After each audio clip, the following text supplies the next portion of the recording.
स्वागत है आप सभी को अपने YouTube channel learn easy by Guruji में। आज हम लोग पढ़ने वाले हैं जैन धर्म। इसके पहले हम लोग सिंध घाटी सभ्यता, वैदिक सभ्यता और बौद्ध धर्म को बहुत अच्छी तरीके से पढ़ चुके हैं। यदि आप वो वीडियो नहीं देखें तो जाकर उस वीडियो को आप लोग देख लीजिए, क्योंकि आपके एग्जाम की दृष्टि से वो वीडियो बहुत ही महत्वपूर्ण है। तो आज हम लोग पढ़ने वाले हैं जैन धर्म। जैन धर्म के बारे में आज हम लोग बहुत सटीक और अच्छे से पढ़ेंगे। तो आइए शुरू करते हैं जैन धर्म को। जैन धर्म के संस्थापक ऋषभ देव को माना गया है और ऋषभ देव को आदिनाथ नाम से भी जाना जाता है। लेकिन जैन धर्म के वास्तविक संस्थापक महावीर स्वामी जी को माना गया है। यानी जैन धर्म के वास्तविक संस्थापक कौन है? महावीर स्वामी जी।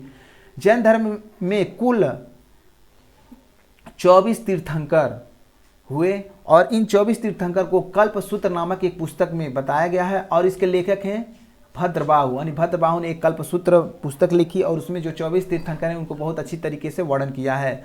और इन 24 तीर्थंकर में से हमें 3 शुरू के तीर्थंकर और 3 लास्ट के तीर्थंकर को हमें याद रखना है, क्योंकि इन्हीं 6 तीर्थंकर से ही एग्जाम में प्रश्न बनते हैं। तो शुरू के जो 3 तीर्थंकर हैं पहले उनको देख लेते हैं। पहले नंबर पर जो आते हैं वो है ऋषभ देव। ऋषभ देव का जो प्रतीक चिन्ह था वो था वृषण। वृषण मतलब होता है सांड। और दूसरे नंबर पे आते हैं अजीतनाथ। अजीतनाथ का जो प्रतीक चिन्ह था वह हाथी था। और तीसरे नंबर पे आते हैं शंभुनाथ और शंभुनाथ का जो प्रतीक चिन्ह था वह घोड़ा था। तो ये थे शुरू के 3 तीर्थंकर, जो ऋषभ देव हैं, अजीतनाथ है और शंभुनाथ हैं। और लास्ट में जो 3 तीर्थंकर हैं उनको हम लोग देख लेते हैं। 22वें नंबर पर आते हैं अरिष्टिनेम और इनका प्रतीक चिन्ह है शंख। और 23वें नंबर पर आते हैं पार्श्वनाथ और इनका प्रतीक चिन्ह है सर्पफल यानी सांप का फन। और 24वें और आखिरी तीर्थंकर है महावीर स्वामी जी, जिनका प्रतीक चिन्ह है सिंह। 24वें और आखिरी तीर्थंकर हमारे महावीर स्वामी जी हैं। इसके बाद हम लोग देखते हैं जो 23वें तीर्थंकर थे पार्श्वनाथ, इनके बारे में थोड़े से हम लोग जानेंगे। पार्श्वनाथ का जन्म 850 बीसी में काशी में हुआ था। यानी 850 बीसी। बीसी का मतलब होता है ईसा पूर्व, यानी ईसा के जन्म से पहले। और इनके पिताजी यानी पार्श्वनाथ के पिताजी का नाम था अश्वसेन और इक्ष्वाकु वंश से ये ताल्लुक रखते थे। और इनके माता का नाम है वामा। इनके माता का क्या नाम था? वामा। पार्श्वनाथ ने 4 महाव्रत प्रतिपादित किए। यानी पार्श्वनाथ ने 4 महाव्रत दिए हैं जो इस प्रकार है। पहला है सत्य, दूसरा है अहिंसा, तीसरा है असत्य और चौथा है अपिग्रह। सत्य मतलब सही रास्ते पे चलो, अहिंसा से दूर रहो, मतलब हिंसा ना करो, अहिंसावादी बनो। और अस्त्य मतलब होता है अचौर्य, यानी चोरी ना करना, किसी प्रकार का चोरी ना करो। और अपरिग्रह मतलब धन इकट्ठा, यानी किसी प्रकार का धन एकत्रित ना करो।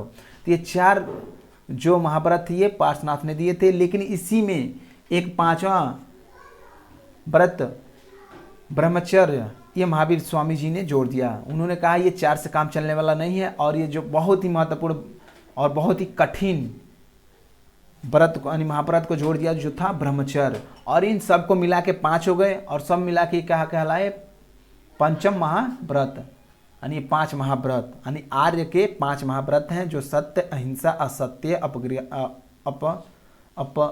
अपरिग्रह और ब्रह्मचर्य।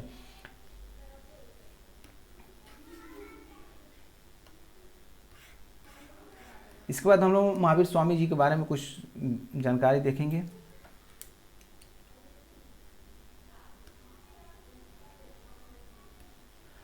महावीर स्वामी जी का जन्म 540 बीसी 540 बीसी मतलब होता 540 ईसा पूर्व कुंडल ग्राम में, वैशाली में कुंडल ग्राम में हुआ था। कुंडल ग्राम में जो वैशाली में है वहाँ पे इनका जन्म हुआ था।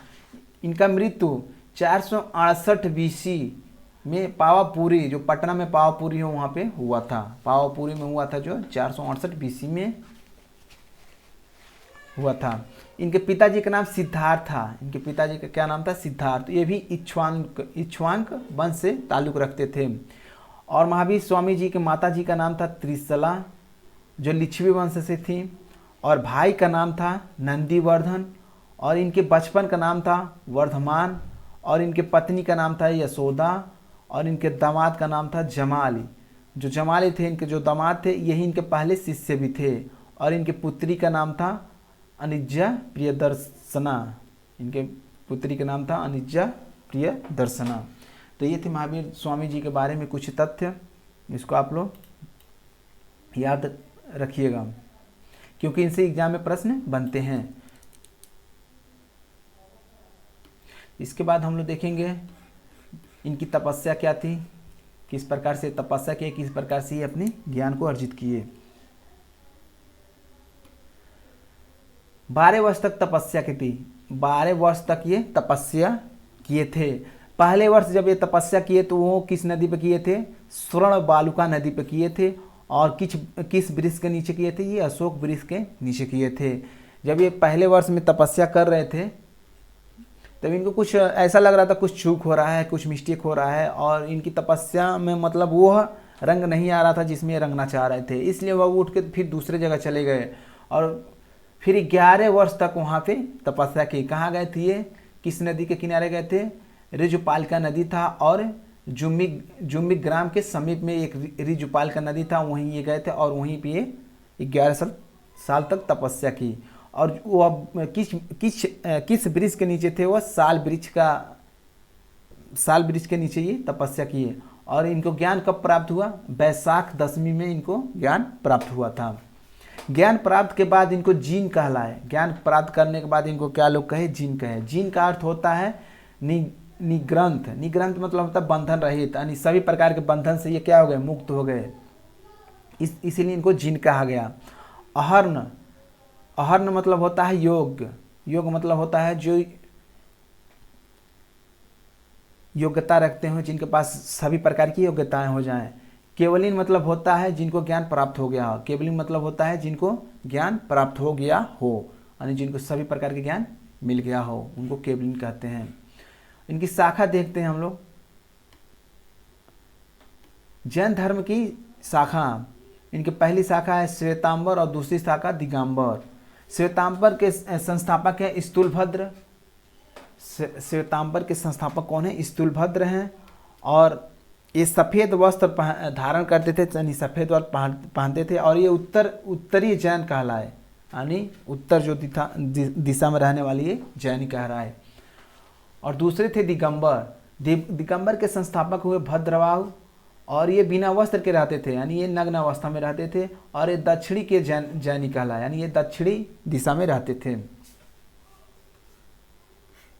इसके बाद इनकी संगति देख लेते हैं। जैन धर्म की संगीति, पहला संगीति हुआ था इनका 300 बीसी में, यानी 300 ईसा पूर्व, जो कहाँ हुआ था? पाटलिपुत्र में हुआ था। और इनके अध्यक्ष चुने गए स्थूलभद्र, ये अध्यक्ष हैं। अध्यक्ष जब चुने गए थे तो स्थूलभद्र हुए पहले संगीति में। और दूसरा संगीति इनका हुआ था 512 बीसी में, जो बल्लभी में हुआ था। और इनके अध्यक्ष चुने गए द्विवर्धी क्षमा श्रवण। तो ये इनके 2 संगीति आप लोग याद रखिएगा, ये भी महत्वपूर्ण है।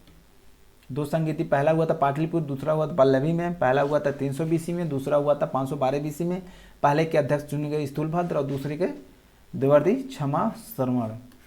अब देख लेते कुछ महत्वपूर्ण तथ्य, जैन धर्म से संबंधित जुड़े कुछ महत्वपूर्ण तथ्य को हम लोग देख लेते हैं। ये आपकी एग्जाम की दृष्टि से महत्वपूर्ण भी है।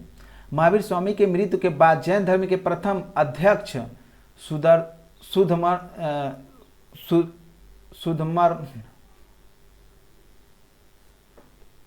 सुधर्मन को चुना गया था। यानी महावीर स्वामी की मृत्यु के बाद जैन धर्म का प्रथम अध्यक्ष किसको चुना गया था? सुधर्मन को चुना गया था। जैन धर्म के ग्रंथ अर्धमागधी में लिखे गए हैं, यानी जो जैन धर्म के ग्रंथ हैं वो किस में लिखे गए हैं? अर्धमागधी में लिखे गए हैं। जैन धर्म में सामान्य बोलचाल की भाषा प्राकृतिक थी, लेकिन बौद्ध धर्म में सामान्य बोलचाल की भाषा क्या थी? पाली थी। ये भी आप लोग याद रखिएगा। जैन धर्म के प्राकृत है, लेकिन बौद्ध धर्म में सामान्य बोलचाल थी, वो पाली थी। प्रथम जैन संगीति को दिगंबरों ने विरोध किया था, यानी जब प्रथम जैन संगीति हुई थी, कब हुई थी ये? 300 बीसी में। कहाँ हुई थी? पाटलिपुत्र में। और इनके अध्यक्ष कौन बने? स्थूलभद्र बने। जब स्थूलभद्र के नेतृत्व मतलब जब ये प्रथम संगीति हुई तो जो दिगंबर थे, दिगंबर के लोग इनका बहुत भारी विरोध किए थे। जैन साहित्य को आगम कहा जाता है। जैन साहित्य को क्या कहा जाता है? आगम कहा जाता है। महामस्तकाभिषेक जैन धर्म का एक महत्वपूर्ण उत्सव है, यानी महामस्तकाभिषेक क्या है? जैन धर्म के एक महत्वपूर्ण उत्सव है जो जैन धर्म के लोग मनाते हैं। इसके बाद इनकी दो प्रथा हैं, दो प्रथा को हम लोग देख लेते हैं। संलेखना प्रथा है।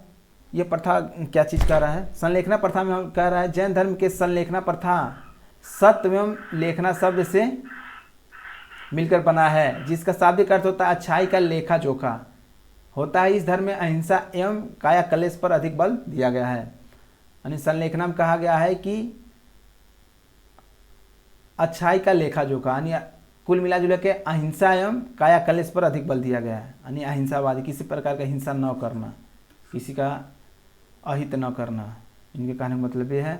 संतारा प्रथा क्या कर रहा है? जब किसी व्यक्ति को लगता है कि वह मृत्यु के निकट है तो वह एकांतवास ग्रहण कर लेता है और अन्न जल त्याग देता है और मौन व्रत धारण कर लेता है। इसके बाद वह किसी भी दिन शरीर त्याग देता है।